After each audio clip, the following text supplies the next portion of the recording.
আমার একটা বড় স্বভাব কি জানো, যে খাবারটাই খাই না কেন, কেন এটা কোথা থেকে এলো, কিভাবে এলো, এটার নামকরণ কেন হলো, এরম জানার বিশেষ আগ্রহ। যেমন বাঙালিরা নিরামিষ খাবারে হিং খুব ইউজ করে থাকি।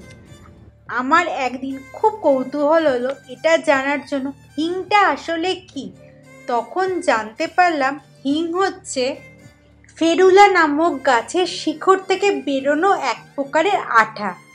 মার্চ মাসের ঠিক ফুল হওয়ার আগে এই গাছের শিকড় একটু চিরে দেওয়া হয়, আর সেখান থেকে বেরোনো আঠা কালেক্ট করে শুকিয়ে তৈরি করা হয় হিং। অনেকটা সেই রাবার গাছের মতো। আলেকজান্ডারের সৈনিকদের হাত ধরে নাকি ভারতে প্রথম আসে আমাদের হিং।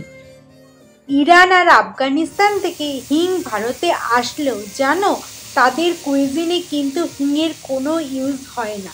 তবে অভিজিতের কাছে একটা বই আছে, দ্য ফ্লেভার অফ স্পাইস। ওই বইতে আমি পড়েছিলাম ইরানের নাকি কাবাব সার্ভ করার আগে একটা প্লেটে অল্প করে হিং ঘষে কাবাব সার্ভ করা হয়, ব্যাস।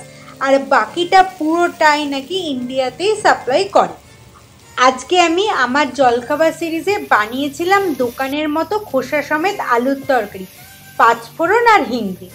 তার জন্য আলুটাকে ভালো করে ধুয়ে খোসা সমেত কিউব কিউব করে কাটতে হবে। কড়াইতে সর্ষের তেলে দেব শুকনো লঙ্কা আর পাঁচফোড়ন, আর দেব হিং, কাঁচা লঙ্কার আদা বাটা। একটু নাড়াচাড়া করে দেব হলুদ আর কাশ্মীরি লঙ্কা গুঁড়ো। একটু মিশিয়ে দেব ওই কাটা আলুর টুকরোগুলো।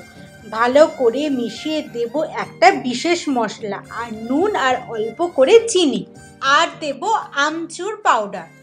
ভালো করে মিশিয়ে আগের দিন রাতে ভেজানো মটরগুলো দেব।